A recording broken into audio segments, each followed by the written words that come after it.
Hey everybody, it's Dr. Johnny, and today we are starting a new video format, and it couldn't be more appropriate than to start with one of my oldest friends in the business and person that I think has been on this series at least 3 times, Dr. Daniel Amen, the world-renowned psychiatrist, the author of more books than I can count. If we were doing this in my office and I had the technology, I'd show you the group of them that is still there, that I never toss them, even when I do reconnaissance missions and try to get some of the print books out of there. I never touch the Daniel Amen section. And you have all heard his credentials. I don't even want to waste the time in going through them. Look at the previous interviews, look them up online, we all know. And the book that I want to talk to you about, Daniel, today, and thank you again, of course, for doing this, is the new book, The End of Mental Illness. And what better time to talk about this than now? And I want to start, even though it wouldn't have normally been on my list of questions if we've been doing this, say, 6 months ago, but I want to start with what's on everyone's mind, which is, of course, the coronavirus, because I think you're going to have some unique perspectives on how to deal with this mentally. We have all been hearing endless videos. I've made them, other people have made them, endless articles on what you can do to support your immunity. And as far as I'm concerned, no one is talking enough about the connection between the brain and the immune system. And there is no one better to talk about that than you. So let's start with COVID. What are your thoughts? So I remember the day it really became painfully real to me. And it was March 10th. The End of Mental Illness had just come out. I had been on a book tour. And one of the television shows, Mel Robbins in New York, was going to do a whole show on it. And she'd come to the clinic and got scanned. And I mean, you know, when you have a new book that comes out in a nationally syndicated program, so you can do a whole show on your book, really is going to help. And I'm in my bathroom getting ready to go to the airport, and I got a call from the producer who said they're closing the building where the studio is. And I'd been ambivalent about going because I didn't really want to be on a metal tube for 6 hours. I figured it'd be more likely I'd come back with COVID. Yeah. And that night I wrote, mental hygiene is just as important as washing your hands. Oh, man.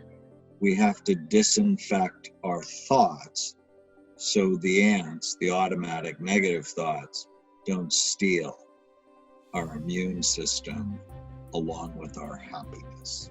Oh, how brilliant. And since then, I've been on Facebook Live, almost every day. And just helping people with, well, what does that mean? What does it mean? As a matter of fact, there may be some people out there who, for them, it's the first interview they've heard with you, with me. Tell us, this is a cornerstone of your work for so many years, ANDs, the ANDs. Just give us a quick definition of what that is so people can be up to speed on that. So it's actually ANT, the automatic negative thoughts.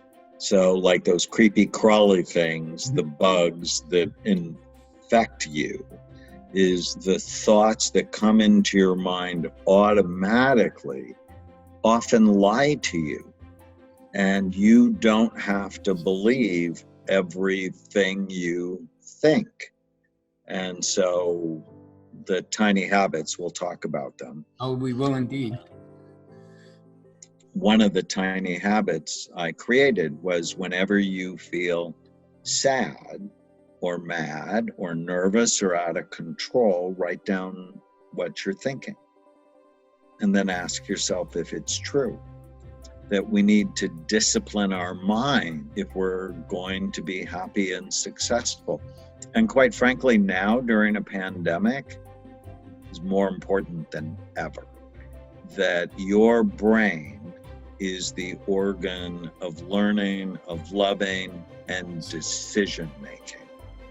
And now is the time you need to be making really good decisions. And if you're infested with ants and you have a lot of brain unhealthy habits, you're not going to make good decisions, meaning the pandemic will hurt you and your family more than it may need to. I could not agree more, and I've been saying this almost from the beginning, and it's wonderful to hear you not only confirm it, but embellish it. Let's go back to some of those thoughts. And I don't want to get too philosophical here, but there's a lot of facts about COVID. And I was just doing a video about this the other day, and you could look at the facts of the doubling of whatever the figures are that are so frightening from Italy, or you could look at the fact that once in a while a 30-year-old gets infected, or you could look at the fact that there are a lot of centenarians who have survived this quite well. So the facts, the thoughts, can be woven into a narrative that's either empowering or disempowering. So how does someone deal, when you ask yourself, are these true? They're true facts, but is there not another layer there? What are you making of those facts? What meaning are you making? What narrative are you weaving? What story are you telling about them? Is that a factor? Of course. And where you bring your attention will always determine how you feel. Mm-hmm. And so we think of older people who get it, they have a very high risk of death. It's 10 to 27%, depending on the study you read. But that means 73 to 90% of them will manage it. That's how I've always looked at it. And so it just, are you a half empty person or a half full person? And low anxiety is bad for you. So you have to have some anxiety. So, the classic COVID case of low anxiety are the teenage spring breakers on the Miami beach at the beginning of the pandemic. Yeah. And it's like they don't have enough anxiety. I want you to have enough anxiety. You're washing your hands. You're physically distancing. Social distancing's a bad term because that's not what we need. We need to be socially more connected than ever, but we need to be physically distancing so the virus can't jump on you, infect you, and then jump on your grandmother and kill her. So we need to be thoughtful about it. But at the same time, too much anxiety damages your immune system so you can't fight the thing. And your best defense against COVID is your immune system. It's not a vaccine. It's not remdesivir or hydroxychloroquine. It's your immune system. And the people that survive go into the infection with a healthy immune system. And so things like your vitamin D level, zinc, vitamin C, selenium, magnesium, all of those are critical, along with not an excessive amount of anxiety or a lack of sleep, both of which damage your immune system. So you need enough anxiety, you do the right thing, not too much that damages you. I got a couple of personal questions here I'm just going to take a chance on, and I'm going to start with one that just occurred to me now. Are you personally fearful of the virus? My vitamin D level's 73. Mm-hmm. So I think I have a good immune system and I rarely get sick. Mm-hmm. But I don't want it. Well, I don't want it either. It's not something it's not on my wish list. I'm not going toward it. Of course. But I'm also not freaked out. That's by it, where I can be with other people. Yeah. And but and you and I have been authors for a long time. When I do a book signing, I love meeting people. I love talking to them. I don't really like shaking their hands. I just don't. I like wash my hands, and then because I took microbiology medical school, and it's like, why? And so I'm sort of glad. I'm thinking that the flu season this year is actually going to be better because we are not going to be shaking hands, hugging, kissing like we were before. I mean, we're really going to be thoughtful We hope. about it. And I'm sort of okay. I mean, maybe I was Japanese in another life and we bowed. I get it. I understand. That's kind of how I feel. Well, one of the things I've always adored about your work is that you manage to show us how the brain is involved in just about every activity we humans are concerned with, from weight loss to sex and love. And so let me ask you this. What was the impetus for the book, The End of Mental Illness? What stimulated that thought? What made you want to write that book? Well, I think this is the most important book I've written. Change Your Brain, Change Your Life was a monster book for me. And it really highlights the method behind what we do. Yeah. But my dad, and he just passed. When I was growing up, his favorite word was bullshit. Mm-hmm. And his second favorite word was no. Mm-hmm. And so that's what I grew up with. Bullshit, no. Mm-hmm. And when I told him I wanted to be a psychiatrist, he asked me why I didn't want to be a real doctor, why I wanted to be a doctor and hang out with nuts all day long. Mm-hmm. And that hurt my feelings. And he, at least for me, would have never gotten Father of the Year award. But, 40 years later, I really understand what he meant. We're not considered real doctors. And it's our own damn fault, because we took the brain out of our profession. So many years ago, neurology and psychiatry actually used to be the same profession. And they got divorced, and neurologists got the brain and psychiatrists got the mind. And we got the short end of the stick because the brain creates the mind. And I wrote The End of Mental Illness because I've always hated the term mental illness. Yes. It shames people. It's stigmatizing. It causes no one to want to see a psychiatrist because no one wants to be labeled as defective or abnormal. But everybody wants a better brain. So what if we said bullshit on the current paradigm of making diagnoses based on symptom clusters with no biological data? What if we just said, no, let's end mental illness, call these what they really are, brain health issues that steal your mind? And that one idea, it just changes everything. And so I'm just not a fan of the current paradigm. And I thought, well, why don't you just put a title on this book that's in people's faces and go, well, what does that mean? And what it means, and I actually opened the book, dedicating it to my two nieces who now live with me. My final question. Okay, let's talk about them. And I love them dearly. I have to show the picture, because I actually was going to comment on this. Daniel dedicated this book to his two nieces, who, I don't know if you can see this, but are probably, well, especially the one on the left, the most adorable children I've ever, the one on the left, Elise and Amelie. They tug at you, just the picture.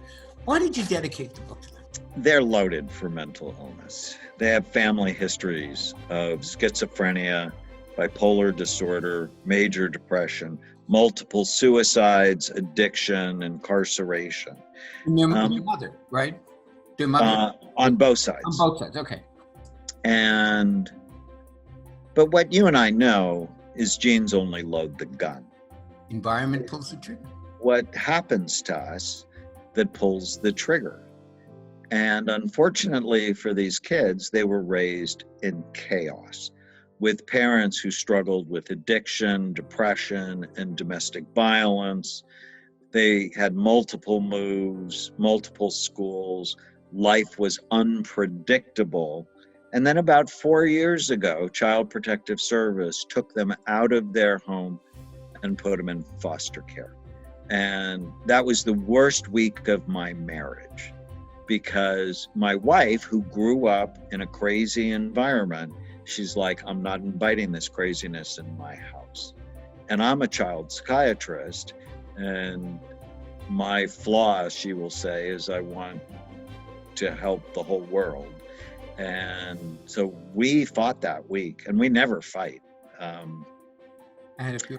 And I felt so bad for the kids. I don't want them in foster care. And we finally agreed. We wrapped services around her mother.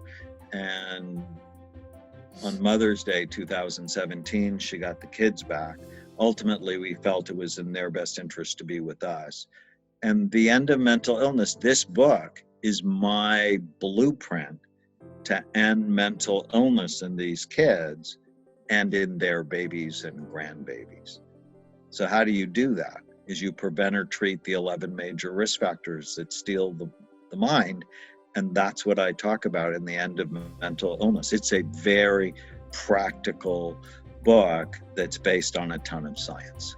It is. It is indeed. In fact, you mentioned those risk factors, and you've been talking about a lot of these for many years. I'm going to just run through a few of the titles: aging, inflammation, genetics, trauma, toxins, immunity, infection, hormones, diabetes. Maybe dig down a little for some of the things we don't hear a lot about, like trauma or toxins, and how do they affect the brain, and how do they ultimately affect everything the brain affects, such as your immune system? If you go, hey, Daniel, single most important thing you've learned from 160,000 scans. Mild traumatic brain injury ruins people's lives and nobody knows about it. I just talked to a girl who's been depressed for the last 6 years and on medication and therapy, and nothing's better. And I'm like, so I wonder what happened 6 years ago. She was assaulted, which left her with a traumatic brain injury. And the medications actually made her worse, because this is what psychiatrists do. They prescribe medication with no biological data. What we should have been doing the last 6 years is repairing her brain, not medicating a cluster of symptoms. So mild traumatic brain injury is a major cause of depression, anxiety attacks, learning problems, suicide, addictions, incarceration. And nobody knows because nobody looks. Toxins. And so, most people know my work would know that alcohol and marijuana and cocaine and methamphetamines and opiates are toxic to brain function. What people really don't know is general anesthesia can also be toxic to brain function. That kids who have general anesthesia have a higher incidence of ADD and learning problems. Adults who have general anesthesia have a higher incidence of dementia. And no anesthesiologist puts that on the informed consent form. General anesthesia may, not in all cases, but may damage your brain. That's something I didn't know. It's pretty shocking. What are the alternatives if somebody needs general anesthesia? Well, chemotherapy also damages your brain, but it doesn't mean you don't take it because you'll be dead. So what it means is you have to repair your brain. So we should, all of us, always, see, like I'm not a fan of the 2-week detox. I think, well, that's ridiculous. Why aren't you doing a detox all the time? Why are you ever going to put crappy food into your body? How does that make any sense? So I'm not a fan of the 2-week detox. I'm a fan of doing the right thing all the time. And think about it, what a lot of people don't, everybody knows playing football is a brain damaging sport. Now they do. They didn't know that 10 years ago. No. But being a firefighter is a brain damaging profession because of the toxins, the trauma, and the emotional trauma they experience. But that doesn't mean we're not going to have firefighters. What it means is know the risk factors and then engage in rehabilitation all the time. You actually talk about a case study in this guy Chase, which reminds me of what you just said, because he was if I remember correctly, a race car driver. He worked in auto mechanic stuff, was always exposed to films. He worked on a NASCAR truck, and you showed before and after pictures. You showed before and after pictures of him, the guy Chase, and also of his brain before and after. Tell us just a little bit about him. There's a case study of someone who was exposed to toxins and also had a very unhealthy lifestyle. What was the treatment that literally changed the picture of his brain? So he, his parents owned the Pocono Speedway, and he'd been racing since he was 5. But as an adolescent, moody, irritable, temper problems. He's diagnosed with bipolar disorder, ADHD, and intermittent explosive disorder. What the hell does that mean? It means he explodes intermittently. And it's like, okay, what does that mean? Well, he was put on psychiatric medications, which caused him to gain 80 pounds, and he hated himself. His stepmother had brought his stepsister to our clinic, and we helped her.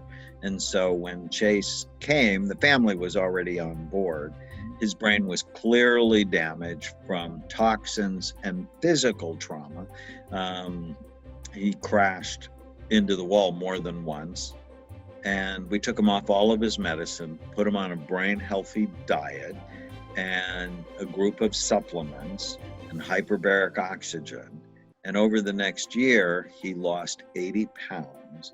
His skin cleared up. And now he's actually the director of a drug treatment program on the East Coast. I'm so proud of him. You should be. That's pretty amazing. You mentioned, as long as you're talking about food and supplements, what are some of the brain healthy supplements and some of the brain healthy foods that we should be looking at to do much needed repair on our brain function? In the End of Mental Illness, there's a chapter called Mind Medicine versus Nutraceuticals, because a lot of people go, oh, there's no science behind supplements. And my response always is, do you read? There are 286 scientific references in that chapter going, well, what supplements have A level? That means more than 2 randomized controlled trials. A-level evidence. A-level evidence, and there's a whole bunch. One of my favorite supplements is saffron. There's 21 randomized controlled trials showing head-to-head against Prozac, Zoloft, Effexor, Imipramine, Celexa, that it's equally effective. Rather than having side effects, it has good effects. And effective as an antidepressant, is that what you mean? Yes. Wow. What's the dose? 30 milligrams. A day? 30 milligrams a day. And everybody's writing this down and going right to Amazon to see if they sell it. There's a big need for antidepressants, isn't there? Or at least people feel a big need for them, don't they? Yeah, 23% of women between the ages of 20 and 60 are on antidepressants, which I think that's a scandal, 23%. Why? Because 23% of women do not have a Prozac deficiency. What we have are inflamed bodies and we have toxic bodies that are not allowing us to produce the neurotransmitters we need in order to be healthy. And another COVID related thing I've been talking about a lot is we're spending trillions of dollars on bailing out businesses, and I'm okay with all of that. But we're not talking about the elephant in the room, that the United States has 4% of the world's population and 33% of the cases. Why? Because we're sick as a society. And who dies from COVID-19? It's like 85% of people who die have 2 or more medical conditions. They're unhealthy people. And it's not just the elderly. And so, if 72% of us are overweight and obesity is a risk factor for death for COVID-19, why is no one talking about, well, maybe we should get serious about being healthy rather than continue to fight over, healthcare plans that will never fix this epidemic? Can you imagine if they just spent 5% of those $1 trillion on education and making available brain healthy food? It's unconscionable to me that we're just having the wrong conversation. And you asked about food. There's a chapter called Food Made Insanely Simple. I love that chapter. And it's like, eat this, don't eat that. Eat colorful fruits and vegetables, eat healthy fat. One of your books I always have loved, The Great Cholesterol Myth. It's, eating fat doesn't make you fat, and it doesn't give you high cholesterol. Plus, if your cholesterol is 230, don't take a statin, celebrate it, or at least fractionate your 8 LDL to know what part is up and what part is down. I'm sure you have a lot more success conveying that than I do with family and friends. It's an uphill battle, and I'm really good at it because I just show them my cholesterol. My HDL is 89, and my total cholesterol is 230. And people who have 230 live longer and cognitively healthier than those who have 120.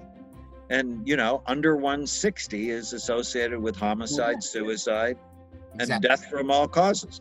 And so when people tell me their total cholesterol is 90, I'm nice to them. God. I've heard stuff like that. Mine is down to 135, and I go, "You're walking dead, man." And it's just, and the medical profession perpetuates this.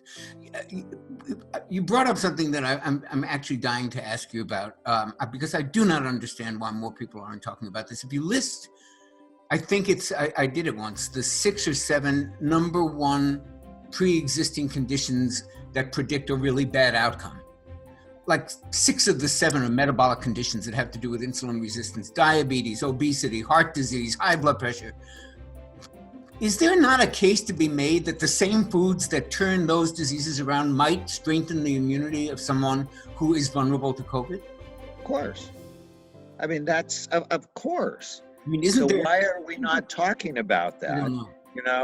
I went to, I did my residency at the Walter Reed Army Medical Center in Washington, D.C., which is where Dr. Birx did her infectious disease training. Oh. And I'm like, well, they didn't teach me anything there about nutrition and supplements, so they probably didn't teach her anything.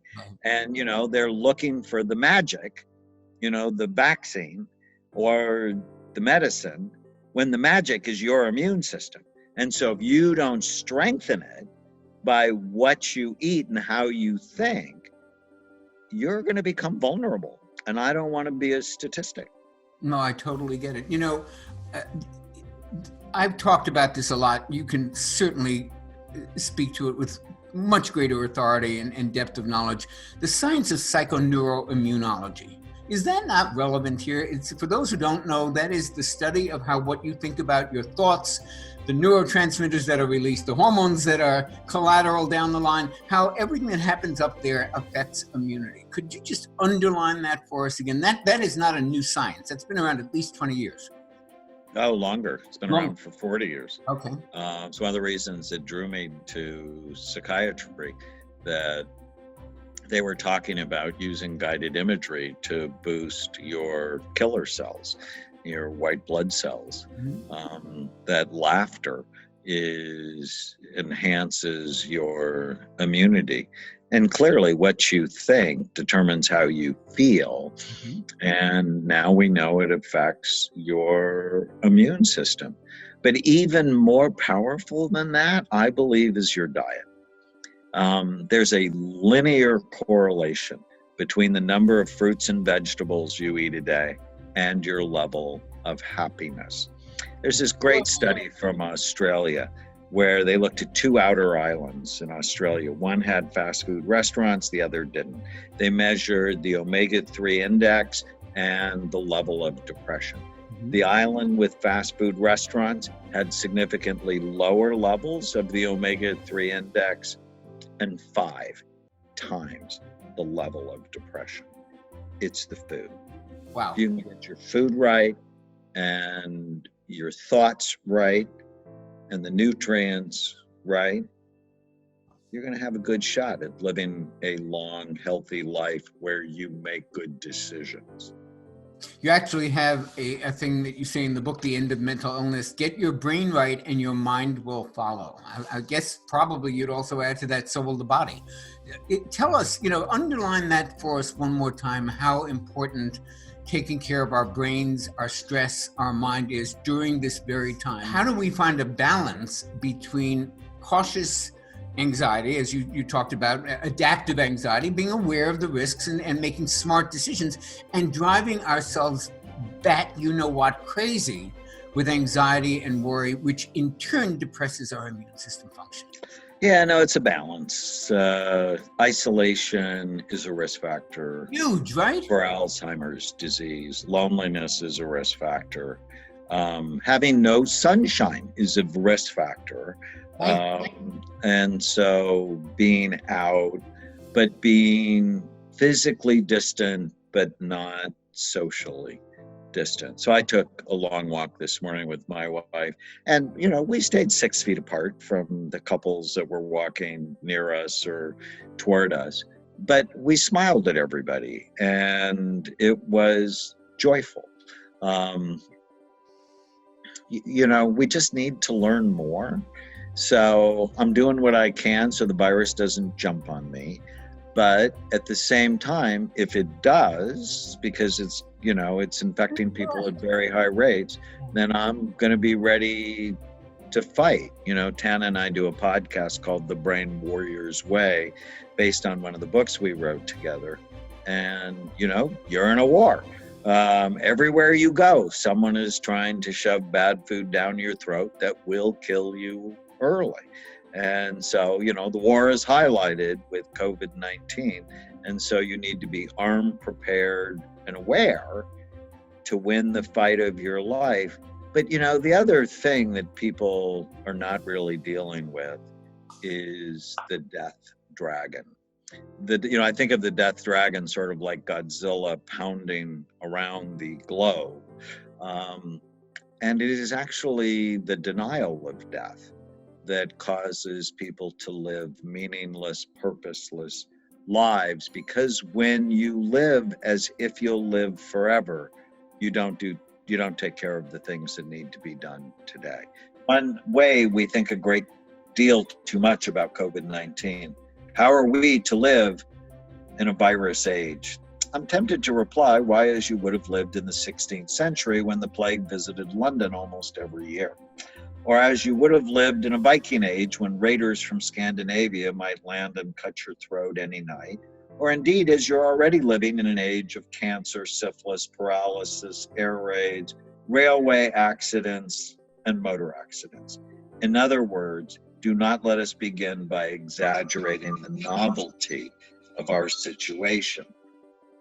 Believe me, you and all whom you love were already sentenced to death before COVID-19 was invented, and quite a high percentage of us were going to die in unpleasant ways.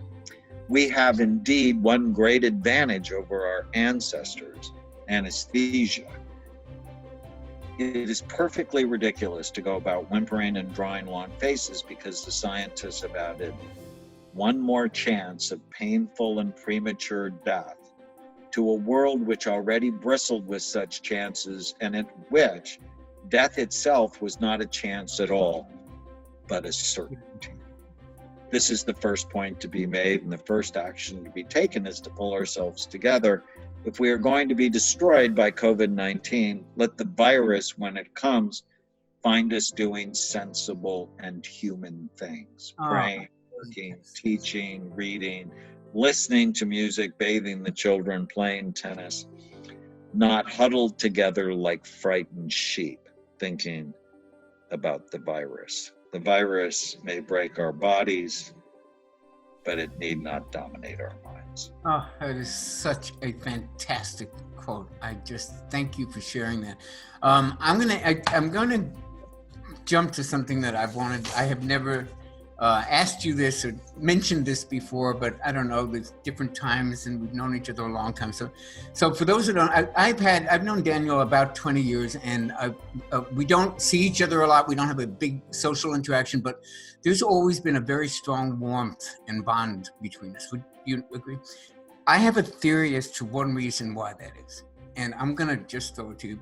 I met Daniel 20 years ago when he wrote this book, Sex on the Brain, which I, to this day, think is one of the greatest books you ever wrote. And it really talks about all the things that happen in relationships and are traceable to brain activity and, how it affects everything.